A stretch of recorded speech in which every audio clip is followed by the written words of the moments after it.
fasulun 17 fasulun sappo e jeeɗiɗaɓo fasulun sakkitoro on fasulun dernier joni hande kadi ko heddani en haray ko babun sujudu sahwi yajibu hino waɗɗi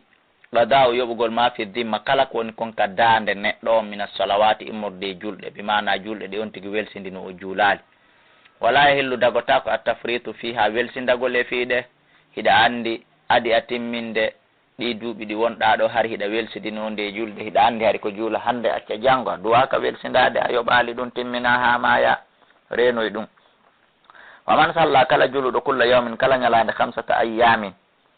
embere ko juulete e balɗe 5 falaysa bi mufarritin haray o wonali welsindiɗo ñande o juula fana ha gayna yoɓa fanaji 5 feƴƴunoɗi juula alansara watta ɗon alansaraji 5 feƴƴunoɗi ɗi mana kala gerduɗo ni haray na o welsindiɗo saabu e nder hitande ɗen andere o yoɓiti duuɓi 5 feƴƴuɗi ka e nder duuɓi ɗiɗi tun haray o yoɓiti duuɓi 10 feƴƴunoɗi e nder duuɓi 3 tun haray o yoɓiti duuɓi 15 feƴƴunoɗi yo Allah dandu goɗɗo ta o welsindike e nder julde ɓuuri duuɓi 15 ala nahawiya e dow ko nanditatay ɗum ma fatatu konko feƴƴirnomo in kanat si laatike afwan wa yagdi ha o yoɓa e nde julde nde woni yoɓude ala nahay ma fatata e dow maniére no nde feƴƴirnomo noon si tawi woni ko julde yahiyankore feƴƴirnomo o yoɓa nde yahiyankore in kanat si nde laatike hadariya tan ko tawande gada ha o yoɓa nde hadariya tan tawande wa in kanat si nde laatike safariya tan ko yahiyankore gada ha ko yoɓirta nde safariya tan ko yahiyankore sawan no fota kana o laatike hinal qada isaga nde o yoɓata fi hadarin himo tawa ka galle makko aw safarin kaymo e voyage mi mana sa fokkiti yoɓude ɗo julde feƴƴirnodema e voyage foti hiɗa e voyage a yoɓira nde wa voyage foti hiɗa ka suuduma a yoɓira nde kadi wa voyage si tawi kadi a fokkiti yoɓude julde feƴƴirnodema ka suuduma foti hiɗa ka suuduma a yoɓira nde wa siɗa ka suuduma siɗa voyage kadi a yoɓira nde waka suuduma en faami kala kon famal o nodday ka numéro téléphone ɗimi jonni on landito ɗon wattartibo e rewnidirgol baynal haadiratayni hakkude tawaɗi ɗin ɗiɗi taw mi manna on tigi hara koye juul waɓuto présentiɗo on fewnitiɗo on noon so naata e yoɓugol wa bayna sa'iril fawayiti e dendanangal waɓutuji fuutiɗi feƴƴunoɗi ɗin ma al haadirati wondude e tawaɗo o wajibun ko waɗɗi ɗum ma addikri wondude e anditigol wal yasiru e newagol arba'u salawati waɓutuji 4 fo adanama ko ɓuuri fanɗude waman kanat alayhi kala on mo laati e hoore mum arba'u salawatin waɓutuji 4 fa aqalla ma ko ɓuuri fanɗude ko onno o warrata so Allah aray ko yo juulu ɗin ɗon qablal haadirati ko adi waɓutu fewnditiɗo si tawi ɗa mari waɓutuji 4 feƴƴirɗima ma 3 ma 2 hara dow ko 4 feƴƴali 4 haray o ɗo ko yo ar o yoɓita feƴƴuɗi ɗin fop noon so juula fewnditiɗon amma noon tawɗo waɓutuji makko feƴƴirɗi ɗin ko ila 5 ha nattiri yeeso ko balɗe 2 layele ma ko ñallal ma ko lewru ma ko hitande haray o ɗo ko yo ar o juula waɓutu fewnditiɗon taw so naata e yoɓugol konko feƴƴi walaw haraja haysi yalta e waɓutu ha waɓutu makko on si tawi ko wano waɓutu 2 3 4 haray ko yo yoɓutu ɗin ɗon taw so juula waɓutu fewndiɗon par ce que o andi ɗin ɗon fo haray ko e nder ngal ñallal e nder on 24 heures ɗon duwa way juusu ino daggo algada o yoɓugol kadi fi kulli waqtin e kala waɓutu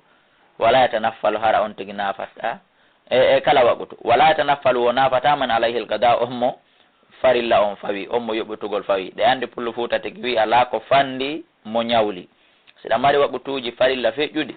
ɗo ya naato e naafalngol Allah accu yoɓita ko ñawliɗamo kon taw hande kadi si newi ke noon naafa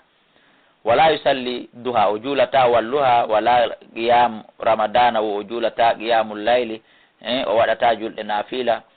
wala yujlaw dagantako mo naafila fop illa chafu wal witri wo sina safi e witri wal fajru e darɗe ɗiɗi ruƴƴeteɗe ɗen si subaka on juule wo naafila fop wal idani e iidije ɗen ɗiɗi julde donki e julde suumay wal khusuf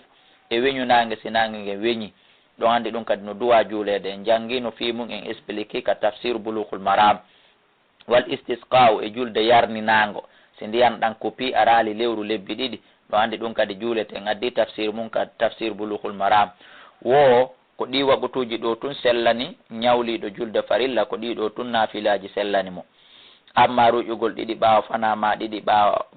ɓaawo waɓutuji goo ma 2 adi alansara wo haray ɗum ɗon on tigi juulatama qiyamu layli wo ma salatu tarawi kono ko ɓuuri jiccude kon o juulay ɗi nafilaji kono noon ko yo wakkilo wondude e yoɓugol farillaji ɗi. wa yajuzu no dago kadi liman alayhimul qada ɓen ɓe yoɓutugol julde fawi joni fana waɓutu no feƴƴiri ma no feƴƴiri oɗa no feƴƴiri oɗa ɗon mi wiyata min kadi no feƴƴiri lamin mi ala wattude hoore an e mon ɗon waɓutu no feƴƴirma an no feƴƴiri oɗa no feƴƴiri oɗa an yusallu no hanani ɓe no labanaɓe no daganoɓe nde ɓe juulata jama'a tan jama ɗumana ɓe halda ɓe fotta ɓaɓe fof fana no feƴƴiri ɓe ma alansara hankin joni no feƴƴiri ɓe masalan yoɓe waɗa julde jama oɗa julna ɓe on fana ma on alansara no dagi kono sarti ida stawat salatam ko si julɗe maɓɓe ɗen feppodiri si tawi anko futuro marɗa perduɗo oɗa ko fana mari perduɗo oɗa ko alansara mari perduɗo haray ɗon koye kala juulan hoore mum koye taw hara waɓutu mon on fof perduɗo on ko waɓutu unique ko waɓutu façon hunde wotere nde foti noon oɗa ko fana handejo oɗa ko fana hecciyankijo oɗa ko fana rowanijo tawi tum fof woni fana ma fof woni alansara haray no selli nde waɗeten imam waɗen ko julna e waɗen julde jama hara en heɓa e baraji wasi en juuluno kadi julde jama wa man nasi on mo yejjiti adadama alayhi kontore ko fawimo communal qada immorde yoɓugol ene ko julɗe jeego woni ko feƴƴirilan ka ko sappo ka ko wulure ka ko nogay hara on tigi yejjiti konno warrata salla ko yo juulu adadan kontore ɗuuɗunde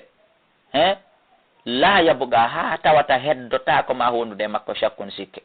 bimana o juula juulude ha fewndo ɗo o fellita way ko go'o ko juuli kon ɓuri ɗuɗude ko ñawli kon ma fotodiri en tant que himo sikkiti si timmima si timmal ko yo juulugol ha ɓeydi to fawa bona ko ɗum ɗon ɓuri moƴƴude dinde mankata ko fawi wonu moƴƴi ko ɓeyditi wonu moƴƴi ko lutti wonu moƴƴi kono si juuli ha manki hayso ko waɓutu goto haray ko ɗum ɗon probléme ko ɗum ɗon muskila o haray musidɓe julɓe fasuluji ɗin ko ɗo lanni haray joni ko heddani en e deftere nden ko babum fissayo dambugal yewtay ngal en fi gejji mo yejjiti ɓeydi ma mo yejjiti ɗuyti ko honno sujjirta ko honno moƴƴintinirta julde makko nden haray ko ngal dambugal ɗon ko heddani en ngal ɗon ko babun ko dambugal wona fasulun ko ɗum ɗon ko heddani en e deftere meɗen nde